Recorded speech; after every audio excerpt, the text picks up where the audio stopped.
Olá, está entrando no ar pela TV Escola, mais um salto para o futuro. Educação física, matemática e música.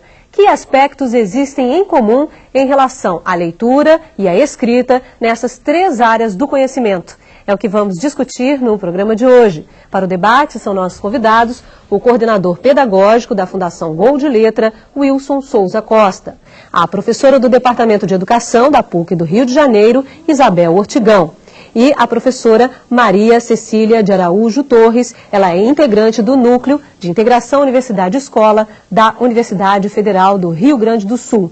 E, como sempre, você é o nosso convidado especial. Participe. Duas professoras em Porto Alegre buscam romper com a ideia de que em matemática se trabalha só com números e em educação física só se lida com atividades corporais. O resultado dessa experiência é o que vamos ver agora na reportagem de Naila Oliveira. Engana-se quem pensa que a relação entre a matemática e a educação física está limitada à contagem que dá ritmo aos exercícios. Tanto a professora Iana quanto a professora Cíntia acreditam que as suas aulas podem contribuir para a formação de leitores e escritores críticos. Ler não é só uma obrigação da língua portuguesa, né? É uma obrigação de todas as disciplinas. Ler tem que estar na matemática, tem que estar no espanhol, tem que estar nas ciências, tem que estar presente em todo momento. Às vezes, quando pensa em leitura e escrita na educação física, a gente pensa que é o aluno ficar sentado e só ler e escrever. Eu acho que isso faz parte, isso é importante e isso tem que ser desenvolvido. E é uma maneira.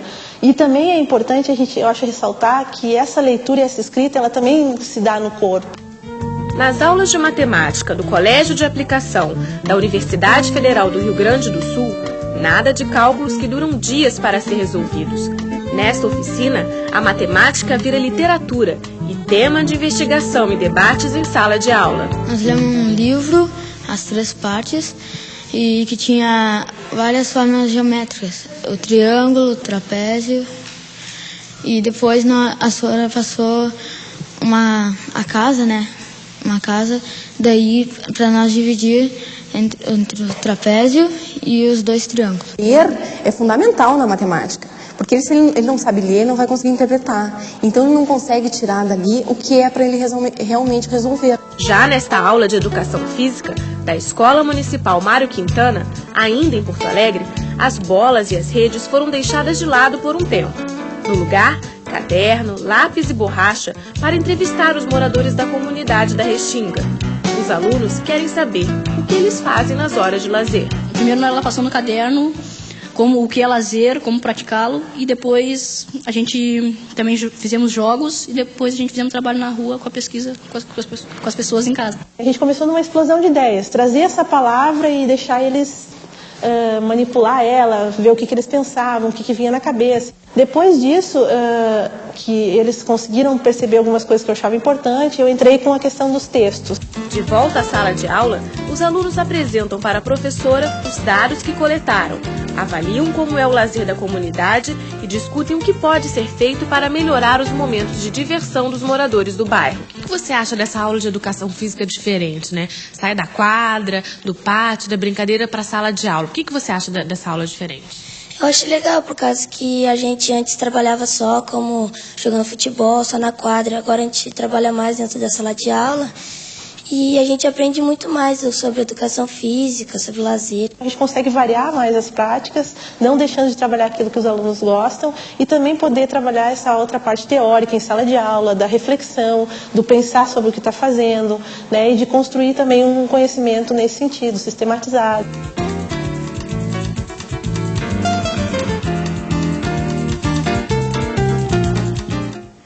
Ok, professor Wilson, qual é o significado de uma atividade como essa, de um trabalho, na verdade não só uma atividade, mas um trabalho como esse, na formação desse leitor e desse escritor e no entendimento desse aluno também do que é educação física, né? O que isso representa nesse olhar do aluno, para esse olhar do aluno? Boa noite a todos. O vídeo é muito feliz porque exemplifica uma série de situações que colocam a educação física para fora do contexto da quadra, né? Demonstrando várias situações e valores que estão implícitos no trabalho com a educação física junto à comunidade, no enfoque da questão do lazer, entendendo outras funções e outras profissões e atuações que envolvem a prática da educação física E uma vez por ser escolar, né, a finalidade não é só se voltar para o treinamento ou propriamente para o caráter físico, mas sim para o caráter cultural, né, quer dizer, que valores, que práticas, que elementos de cidadania, que elementos que congregam saúde no aspecto mais do lazer, né, podem ser valorizados. E no caso aí, a leitura e a escrita são ferramentas muito fortes, né, no sentido assim, de a criança poder se apropriar, né, com mais prazer, com mais facilidade, né, de uma forma mais contextualizada com o que ela identifica como importante para a prática da educação física, trazendo aí, né, para o seu campo outras reflexões e reforçando o próprio trabalho que ele executa dentro das aulas práticas, né. Agora, professora Isabel, sua especialidade é matemática, né? E aí as pessoas se perguntam, olha, leitura e escrita numa aula de matemática, não só tem números, não só tem equações para serem resolvidas, como é que se dá esse entendimento de leitura e escrita numa aula de matemática, como a gente viu ali? Bom, boa noite. O vídeo foi feliz em apresentar que a leitura e a escrita não fazem, quer dizer, fazem parte da matemática, não são só da área de língua portuguesa, né? Realmente a gente precisa quebrar com esse tabu de que a matemática só lida com números e com as contas e com os cálculos e com as equações, né? A matemática, o aluno que estuda matemática precisa ler e escrever, precisa ler os números e compreender o que ele está lendo, né? Os números têm significados e ele precisa estar compreendendo o que isso significa. O professor pode trazer ao aluno, por exemplo, a leitura de jornais, né? O jornal tem um bom exemplo pela quantidade de gráficos que apresenta e pela quantidade de números e a forma como apresenta os números. Então, os alunos podem ler nos jornais e extrair o que está compreendendo, interpretar que tipo de número, como eles estão ali representados, né, decodificar aquela leitura, trocar com seus colegas, né, discutir o que ele está lendo, né. Se a gente pegar, é comum o mesmo texto, duas pessoas lendo esse texto, tem interpretações diferentes sobre o significado dessa leitura. Então, a troca entre essas duas interpretações ajuda no sentido da ampliação desse sentido da leitura e dessa compreensão. Isso aí é fundamental para matemática ou para qualquer área, né? A gente está aqui com essas três hoje. Professora Maria Cecília, a sua especialidade então é a música. A gente vai ter no próximo bloco um vídeo especificamente para a música, específico para a música. Mas eu acho que a senhora podia já nos trazer algumas questões dessa relação da leitura escrita com a música. Tá. Boa noite, então. Acho que compartilho com os meus colegas em relação ao vídeo, né? Muito interessante. E as duas áreas que estão aqui, tanto a matemática quanto a educação física, acho que se entrelaçam bem com a questão da leitura e da escrita na música. A música trabalha com códigos específicos, mas esses códigos também podem ser grafados, lidos de várias formas, e sobre isso a gente vai discutir um pouco, mas a gente lê o corpo, a gente precisa desse corpo para poder ler e escrever e se movimentar, ouvir música e participar e trazer as questões da leitura e escrita para especificamente a área da música. Obrigada. A gente já tem uma participação no programa de hoje, é da Gesiane, do Amapá. Olá, pode falar. Boa noite a todos. Meu nome é Gesiane. Sou orientadora de aprendizagem do teleposto do SESC no Amapá, que foi inaugurado no último dia 12 de agosto, sendo o primeiro teleposto do SESC na região norte. A nossa pergunta é como trabalhar a leitura e a escrita nas áreas de conhecimento de educação física, matemática e música, na perspectiva do letramento. Boa noite e obrigada. Gesiane, muito obrigada pela sua participação, parabéns aí para todos do Teleposto, pela inauguração, sucesso para vocês, sejam bem-vindos, a gente espera ver vocês aqui bastante vezes, praticamente todos os dias a gente espera uma ligação de vocês. Obrigada mais uma vez. Professor Wilson. Eu vou dar um exemplo prático, né, a respeito de projetos interdisciplinares que podem viabilizar o uso da linguagem da escrita, em termos de interdisciplinar com educação física e música. Então, um projeto que aconteceu na fundação onde eu trabalho, né, algumas crianças se interessaram pela música do Boi Bumbá, né, e pelo ritmo, e pelo instrumento, pelo trabalho com percussão, foram se envolvendo e daí resolveram realizar o folguedo, né, que tem um pouco de teatro, tem um pouco de interpretação. E aí começou toda uma questão do trabalho corporal, da expressão, do uso do espaço, do uso do corpo em relação ao corpo do colega. E aí, de certa forma, foi muito necessário a importância do texto, né? Então, a língua portuguesa e literatura entraram dando um suporte significativo para poder construir todas as falas, construir todo o percurso do trabalho, de maneira que pudesse, assim, compor o folguedo para haver a apresentação, haver, né, a representação das crianças para outras turmas, enfim, né? Foi um exemplo que a gente viveu praticamente. O professor, nesse caso, não estaria de educação física, não estaria sozinho. Seria o ideal que ele tivesse esse apoio dessas áreas num momento como esse. É isso? É isso. Ok, Mônica, hoje temos bastante perguntas também, Mônica. Também. A pergunta é da orientadora de aprendizagem, Nívia Felipe, e de todos os alunos da telesala da 12ª CRE em São Miguel do Oeste, Santa Catarina. Conforme está no boletim, compreender que a leitura e escrita são tarefas comuns a todas as áreas, portanto, tarefa a ser realizada nas aulas de educação física, matemática e música. Perguntamos, as escolas formadoras de professores estão dando ênfase e promovendo esse novo enfoque aos seus alunos? Professora Isabel, a senhora faz parte de um departamento de educação de uma universidade que é a PUC aqui do Rio de Janeiro. Como é que essa questão é vista hoje dentro das universidades? Acho que a professora Maria Cecília poderia falar um pouquinho também, porque essa é uma questão interessante. Se essa não é uma visão trabalhada dentro da formação inicial do professor, como é que ele vai poder desenvolver isso já na sua prática, né?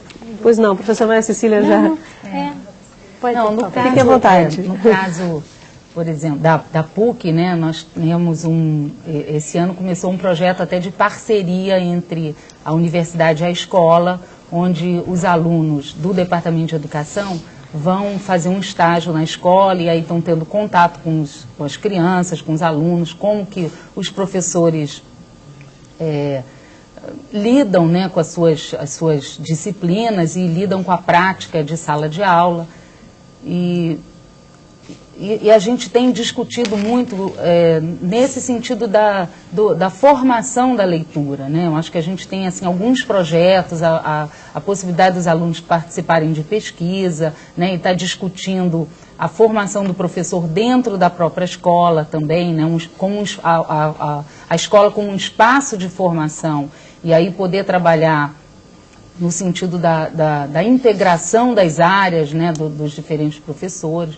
Então, acho que muitos projetos nas universidades, a própria reformulação do currículo, do curso de pedagogia, né, das licenciaturas, tem sido nessa direção dessa articulação.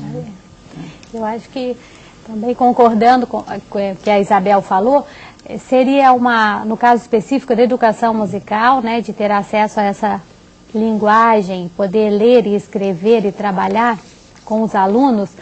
As licenciaturas, que muitas já se mobilizaram no sentido de incluir na sua grade curricular, e não só, isso não é só um papel da formação, da graduação, mas seria um trabalho de formação continuada, em que os professores nas escolas iriam discutir e trabalhar em cima da interdisciplinaridade. Mas vejo que muitos casos já estão realmente pensando e trabalhando nessa perspectiva. O próprio núcleo que a senhora integra é uma parceria entre universidade e escola. E nós, a nossa própria estrutura, somos colegas de várias áreas e trabalhamos nessa perspectiva. O ideal seria que as universidades, de um modo geral, tivessem esse tipo de encaminhamento de trabalho, né? Ok, a participação agora é da Andréia, do Tocantins. Olá, Andréia. Falo do teleposto do Colégio Estadual Vereador Pedro Xavier Teixeira, em Nova Rosalândia. Ao aplicarmos uma prova de matemática para determinada turma, alguns alunos, apesar de terem feito os cálculos corretamente, ao responderem o problema, tiveram erros de português. Cito até que essa questão uma vez foi discutida em uma reunião, e alguns professores falaram assim, não, que deve realmente tirar pontos da prova. E outros falaram assim, não, tem que arranjar uma maneira que não precise descontar, mas que mostre o erro do aluno. Como lidar com essa situação comum no ensino fundamental? Boa noite e obrigada. Obrigada, Andréia, pela sua participação. Você também tem estado com a gente aqui em quase todos os dias nessa série. Muito obrigada. Professora Isabel, tirar ou não tirar ponto? punir ou não punir o aluno, né? Essa é uma questão. Eu acho que a questão vai além de tirar ou não tirar ponto, né? Primeiro é preciso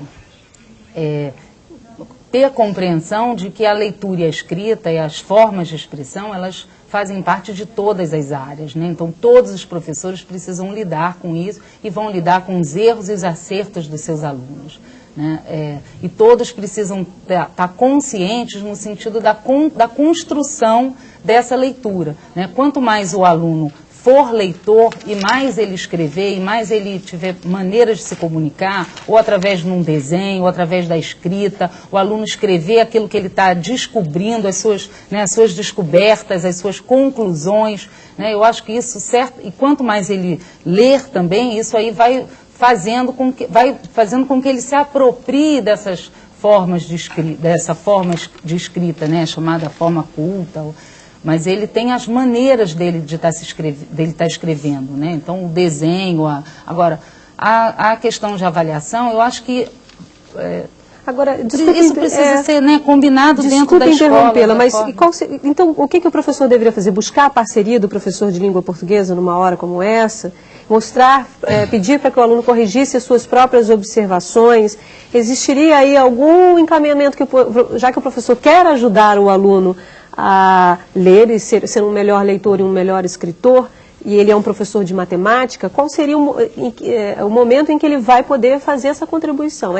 Buscando a parceria com a língua portuguesa? Eu acho que ele pode buscar a parceria com a língua portuguesa, isso seria um caminho, né? Mas ele não pode, nessa parceria, entender que a área dele, o professor de matemática, que ele também precisa estar fazendo as correções do aluno, né? Chamar atenção, ou pedir para o aluno reescrever, chamar atenção para o erro que ele cometeu. Quer dizer, o professor precisa tomar também, como sendo da parte da sua área específica, da sua área de trabalho, o lidar com a língua, com a leitura e com a escrita.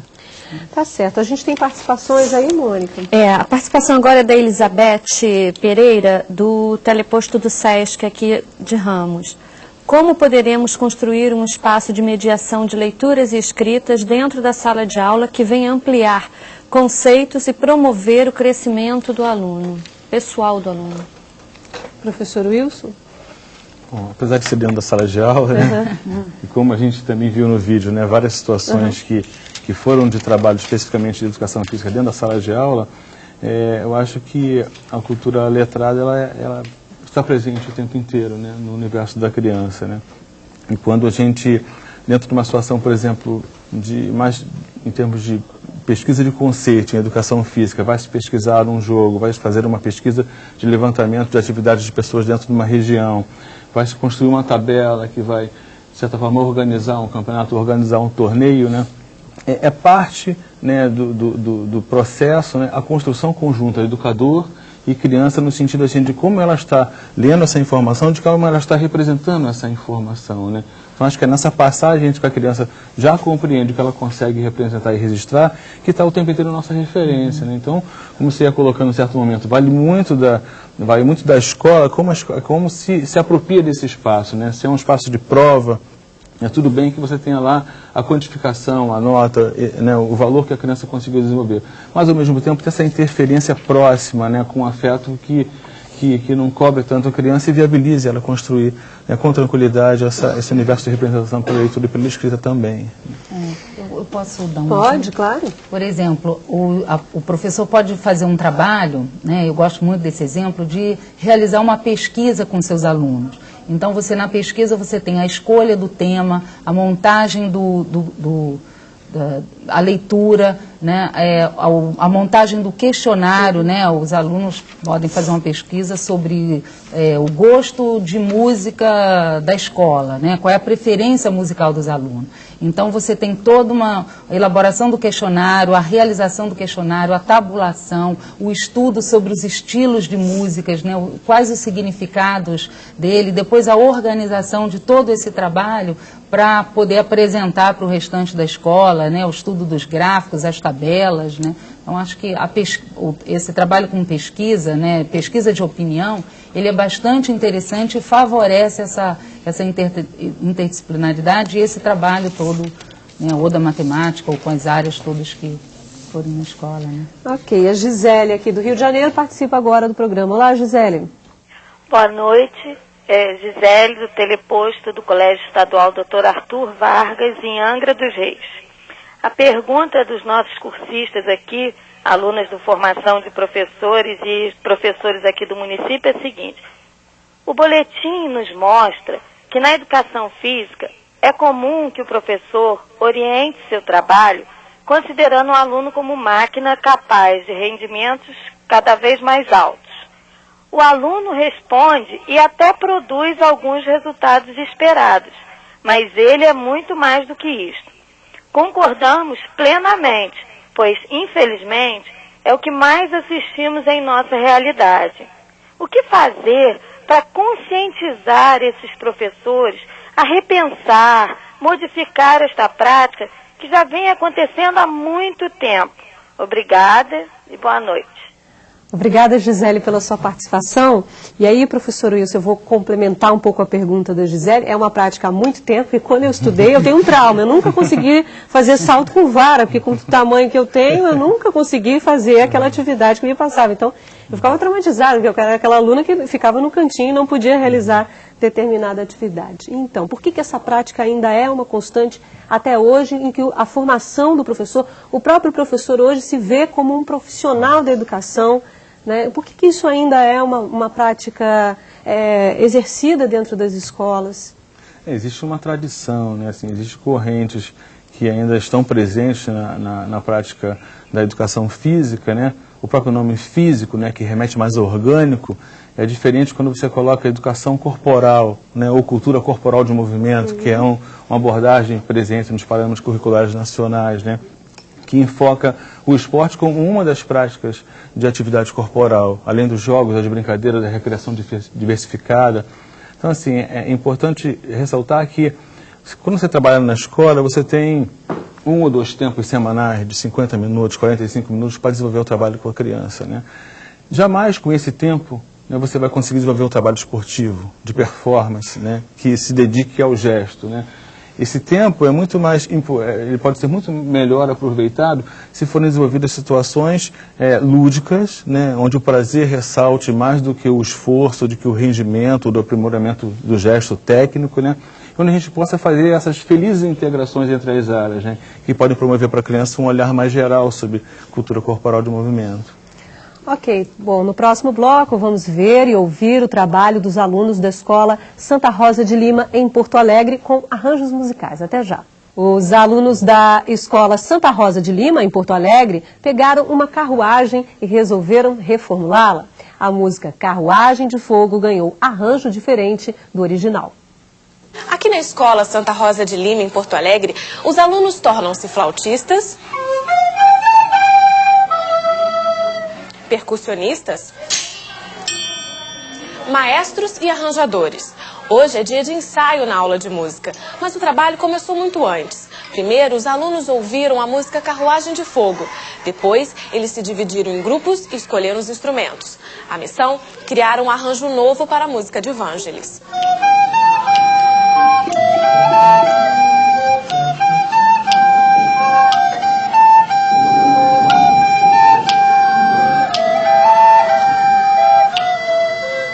Basicamente vai haver uma recriação, né, com essa música, né? Eles vão vestir a música de novo, né? Porque aí trabalha a liberdade de criação dos alunos. Nesta aula, os alunos estão se dedicando aos ensaios dos arranjos criados.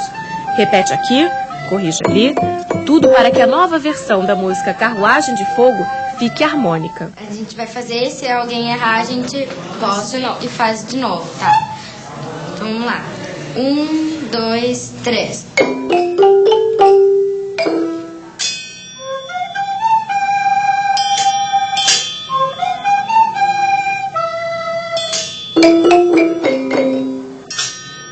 Entra todo o conhecimento que eles têm de improvisação, né? De acrescentar elementos novos, né? E também de poder escrever isso, né?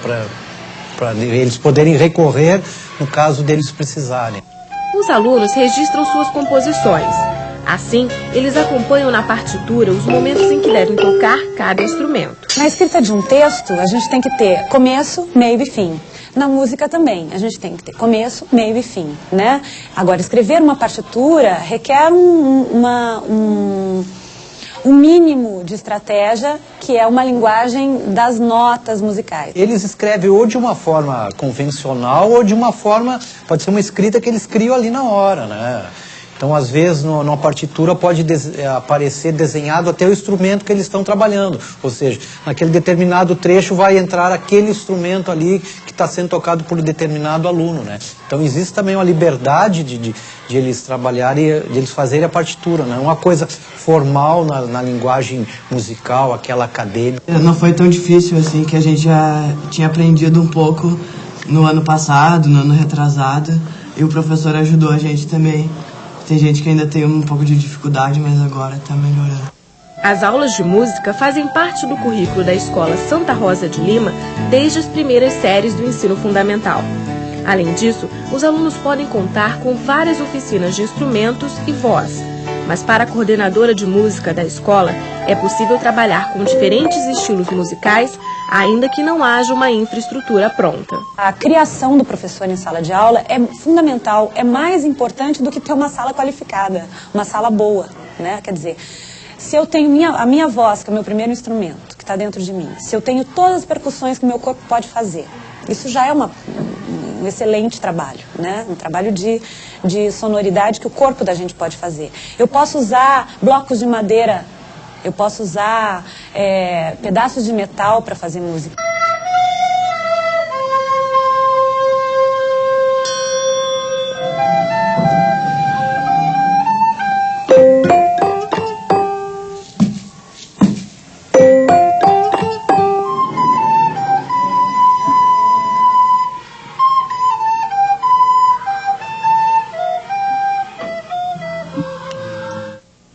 Professora Maria Cecília, seu destaque para essa reportagem?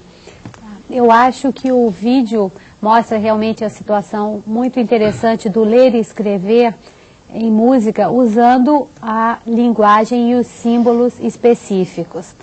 E o professor chama atenção para um fato que muitas vezes o ler e escrever música envolve uma série de mitos. Poucos podem ler ou escrever só, ou a questão de dom, mas esse não é o caso. Na escola, no caso, existe um processo de musicalização desde as séries iniciais. Mas hoje em dia, pesquisas na área da educação musical trabalham com a leitura e escrita de várias maneiras. A leitura e escrita usando símbolos icônicos, a leitura escrita associando, como o professor falou, a fonte sonora, o instrumento que produziu, ou o som com a boca, o som corporal, e a leitura escrita tradicional com a fixação da altura de notas, ou na chamada pauta musical, ou pentagrama. Então existem múltiplas formas de grafar, de ler e de escrever, e não só aquela tradicional ligada à cultura da música europeia do século XIX. E que muita gente tem, como a senhora disse, tem um mito de que é muito difícil aprender uma partitura tradicional como aquela que a gente viu atrás ali do professor, não é isso? A participação agora é da Elisângela aqui do Rio de Janeiro. Olá, Elisângela. Olá, Bá. Primeiramente, gostaria de desejar boa noite para você e aos especialistas. Sou teleportista do Teleposto Polo Jacinto Xavier Martins, em Rio das Ostras. Percebe-se que uma das dificuldades encontradas pelas crianças em escrever vem da falta de interpretação de um texto, pois uma vez que ela não entende o assunto, como irá discorrer sobre tal? Gostaria de saber dos especialistas o que eles acham de se trabalhar com as crianças a leitura dramatizada e o teatro nas diversas disciplinas, e como iniciar essas atividades com as crianças, principalmente em turmas onde haja inclusão de crianças especiais, levando-se em conta que essas atividades estimulam a interpretação e absorção prazerosa da aprendizagem e são atividades em que todos possam participar. Obrigada. Obrigada, Elisângela, pela sua participação, você e todo o pessoal aí de Rio das Ostras. Isabel? Bom, Primeiro eu gostaria de comentar um pouquinho esse vídeo, né, que a gente acabou de ver sobre a linguagem musical, que a gente poderia pensar nesse vídeo também na aula de matemática, né? Quer dizer, há um tabu de que a matemática é difícil e, quer dizer, ela tem né, as suas questões lá específicas da matemática, mas a gente trabalha no sentido de que todos podem aprender matemática, né? A aprendizagem ela não se dá de uma única forma, mas de diferentes maneiras. E acho que a escola precisa trabalhar nesse sentdo, os professores trabalharem nesse sentido, valorizando aquilo que o aluno traz, aquilo que o aluno sabe e as suas maneiras de estar interpretando e de estar comunicando, né? Um aluno pode resolver um problema usando um desenho, usando um gráfico, resolvendo por tabela, fazendo uma conta, resolvendo o problema de cabeça, né? Existem diferentes maneiras do aluno poder resolver um problema.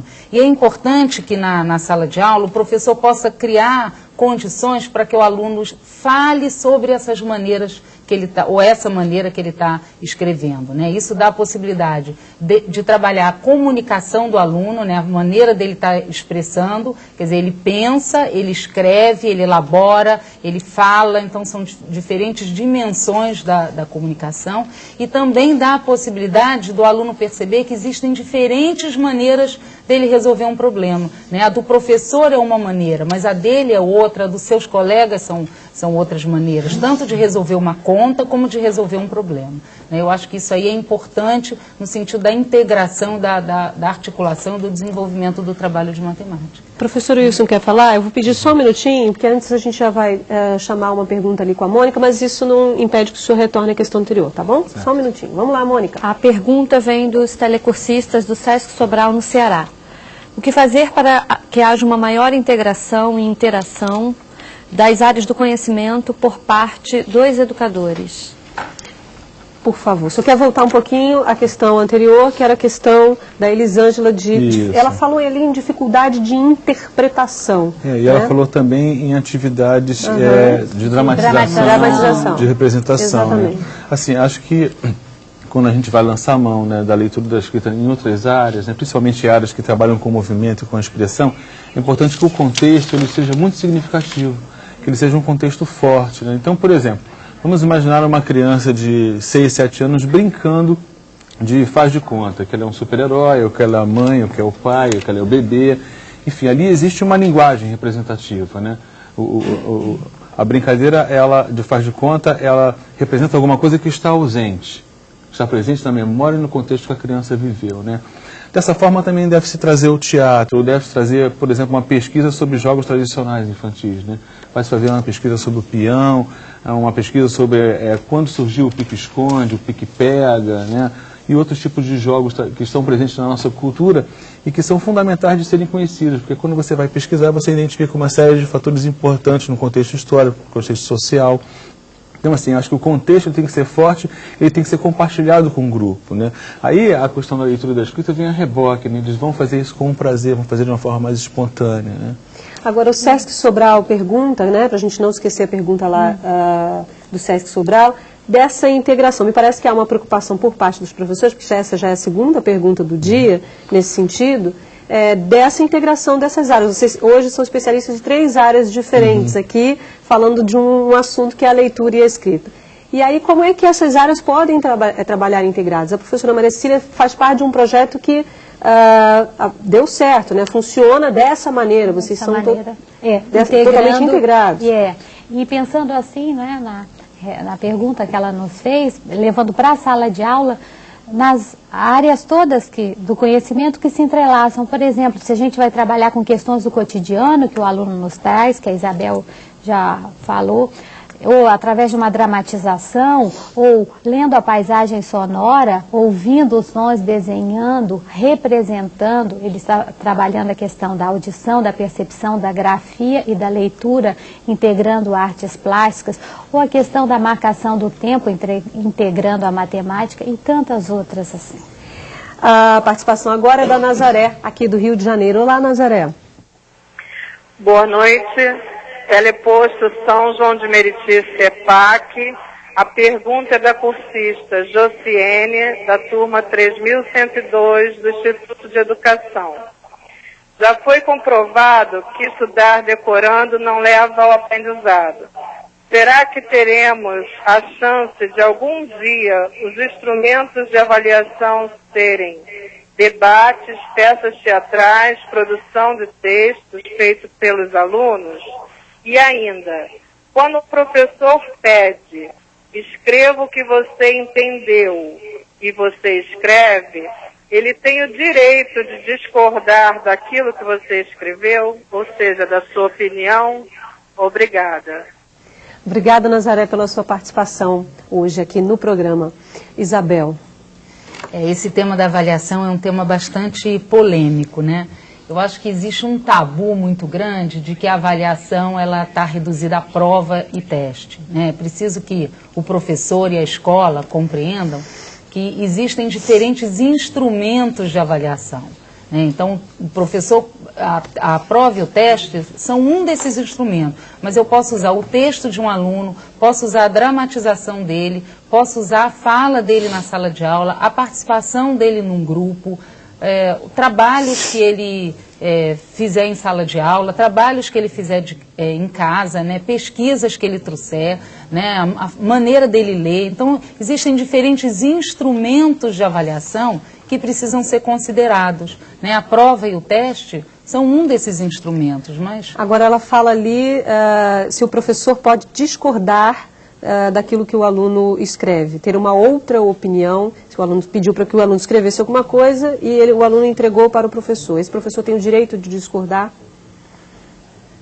Eu acho que primeiro, acho que tem uma questão assim anterior a isso, né? O que o professor está querendo com aquilo que o aluno escreve, né? Eu acho que o objetivo da proposta, do texto, ou do que for programado, né? Ou seja, da redação, precisa estar bem clara para o professor e para o aluno também. Então, quais os critérios, quer dizer, o que o professor quer, o que o aluno precisa ter para escrever, quais os critérios que o professor vai usar para corrigir o trabalho. Eu acho que isso precisa ficar claro, tanto para o aluno como para o professor. Quanto mais claro isso tiver para ambos, acho que isso facilita o trabalho, né? E aí há maneiras de discordar, né? O aluno pode escrever um texto e eu posso até conversar com ele, né? Nem o aluno precisa estar concordando com tudo, como o professor também concordando com tudo, mas há maneiras da gente encaminhar essas concordâncias e essas discordâncias. Não é uma imposição de ideias, é uma troca de ideias. É uma troca de ideias. Um processo participativo mesmo, assim, de intercâmbio entre a criança e o professor, até no próprio ato do planejar, né? Acho que dentro do planejamento já sai o processo de avaliação, né? Já fica ali visto o que vai ser trabalhado, como vai ser trabalhado, como vai ser aferido. Quer dizer, eu preciso pensar no professor não como um sujeito que ensina só, mas um sujeito que ensina e aprende. E o aluno também como um sujeito que aprende e ensina, né? Acho que essa troca na sala de aula é importante. Tá certo. Mônica, temos mais perguntas, né? Vamos tentar responder. A pergunta é do Johnny Charles, de Rio das Ostras. Como trabalhar a leitura e a escrita numa disciplina que tem como foco central o desenvolvimento da expressão corporal? Professora Maria Cecília?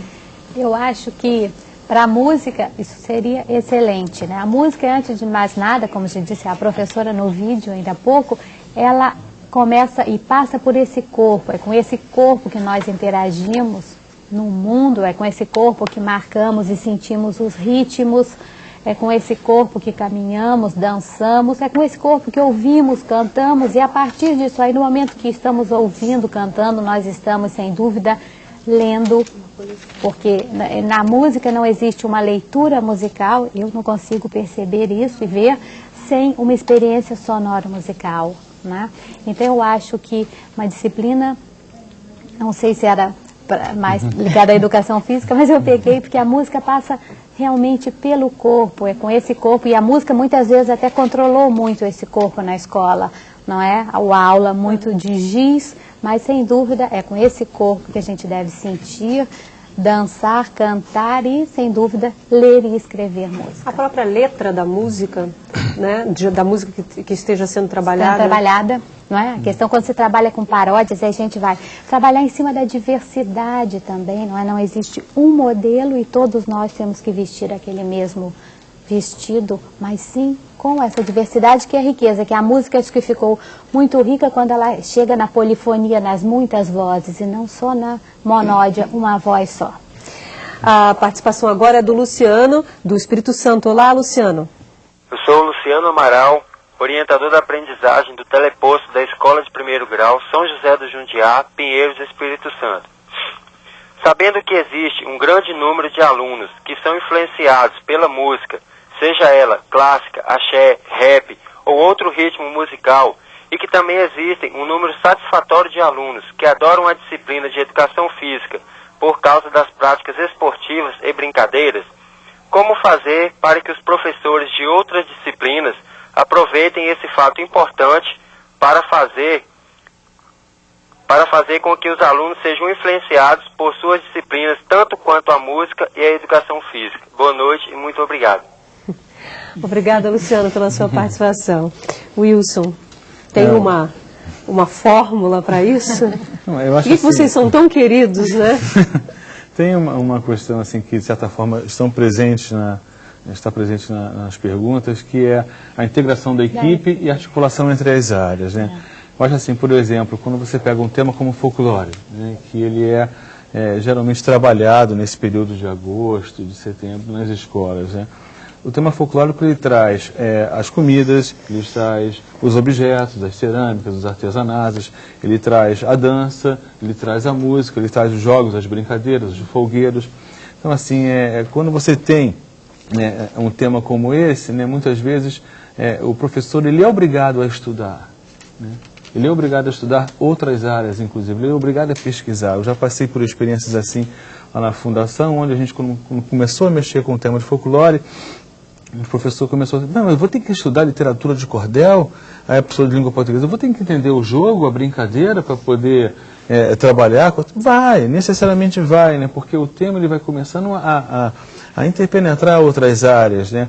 E aí vem toda essa questão mesmo, né? Do movimento, da livre expressão, da criança se envolver com essas temáticas que tem uma estrutura muito feliz, né? Geralmente a música folclórica, independente da pessoa ser ou não daquela região, ter ou não vivido aquilo, ela mexe com você. O jogo da brincadeira também se perpetua. Há quanto tempo existe o peão? Há quanto tempo existe a pipa? Há tempo existe brincadeiras de pega-pega e etc. Então, esses conteúdos cada vez mais, eles podem exercer um poder de atração muito forte pela equipe, né? A equipe se mobiliza, se articula e chega de uma forma muito globalmente posicionada para os alunos. Você acha que esse é o caminho para que a educação física deixe de ser vista apenas como um momento da diversão pela diversão, e não há nada por trás dessa área do conhecimento, né? De ser vista apenas como um momento de brincadeira, como o próprio professor disse ali? O jogo e a brincadeira é impregnado de aspecto lúdico. Mas não é só isso. Mas não é só isso, né? Então, acho que a função da escola, principalmente porque a gente não tem, assim, nos veículos de comunicação, por exemplo, uma preservação oficial desses conteúdos, a escola é esse lugar de perpetuar e de fazer essa cultura. Como? Adaptando ela, contextualizando ela. Você pode trabalhar o baião com ritmo de funk, cantando como rap. Enfim, né? Você tem várias formas de recompor, né, e significar para a criança de hoje aquelas tradições culturais presentes nos folguedos, etc. Tá certo. A participação agora por fax, Mônica. Isso, da Tânia Coladete, do Teleposto Instituto de Educação, Governador Roberto Silveira. O que é ser alfabetizado em matemática?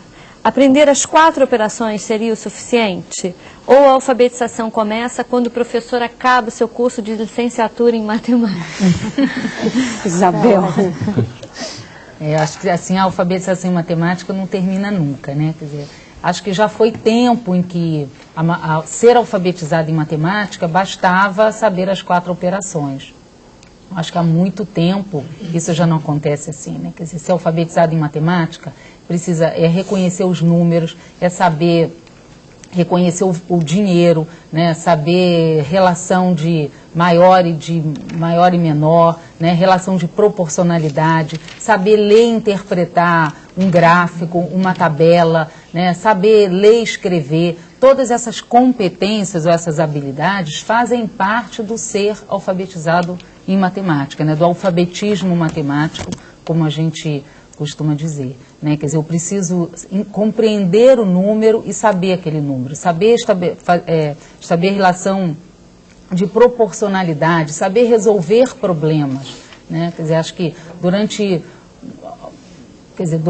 muito tempo se acreditou que existia uma matemática básica e uma matemática de ordem superior, né? Eu acho que hoje em dia e fazia parte dessa ordem superior saber resolver problema. Hoje acho que os problemas são o que é básico em matemática, né?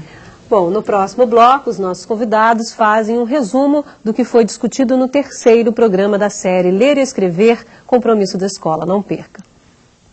Estamos de volta com o último bloco do 3º programa da série Ler e Escrever, Compromisso da Escola, que discute o trabalho de leitura e escrita na educação física, na matemática e na música.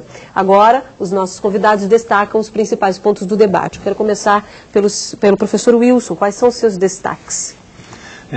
Os jogos e as brincadeiras, né, eles são aprendidos através de uma leitura de gestos, de uma leitura de movimentos que o outro executa, né? Logo, ele começa por um processo de imitação, né?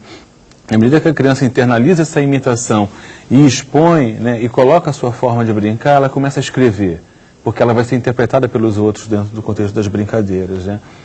E além dessa forma de aprender o jogo pela interpretação visual, né, também existe a forma de aprender o jogo pela regra, né, que essa regra é transmitida oralmente, né, e também é transmitida pelos livros, né, pelas cartilhas, enfim. Por essa natureza da brincadeira do jogo, né, é fundamental considerar que é um tremendo espaço, é um rico espaço, né, de você poder desdobrar essas ações dentro do ambiente da escola. Ou seja, é fundamental que você extrapole o espaço da prática, né, e leve a criança a desenvolver outros conhecimentos a respeito das tradições, dos porquês, das questões que existem, por exemplo, no esporte, do material esportivo, do rendimento, da estética, do valor da saúde, do valor da alimentação. Tudo isso agregado também à cultura de lazer, né? Acho que é fundamental que a criança, aos poucos, consiga começar a internalizar essas informações para que ela se torne um reprodutor dessa cultura, né? De uma cultura estética e ética pelo prazer do lúdico. Obrigada, professor. Professora Isabel. Eu acho que o destaque do programa de hoje é a gente ter a compreensão, interiorizar nesse sentido, né, de que a leitura e a escrita precisam fazer parte de todas as áreas, né? Então, no caso da matemática, como o professor pode trabalhar com isso, né, nesse sentido de desenvolver essa habilidade com seus alunos, né? Quer dizer, levando para a sala de aula trabalhos que os alunos possam escrever, quer dizer, ao invés de propor uma conta para o aluno fazer, ou perguntar ao aluno como você faz para resolver essa conta. Então, isso seria um exemplo do aluno estar escrevendo, né? Um trabalho de pesquisa, onde o aluno vai estudar um tema, vai realizar a pesquisa, vai tabular e vai desenvolver. Eu posso fazer um trabalho passear com os alunos na escola e pedir aos alunos que representem aquele trajeto, que escrevam sobre o que ele, né, como que ele desenvolveu aquele trajeto, né, as suas conclusões. Os alunos podem estar fazendo descobertas em sala de aula, né, de propriedades, de regularidades numéricas, de regularidades geométricas, e está escrevendo sobre as suas descobertas e as suas conclusões, tanto trabalhando em grupo como trabalhando individualmente, né? Acho que esses momentos precisam estar alternados na sala de aula.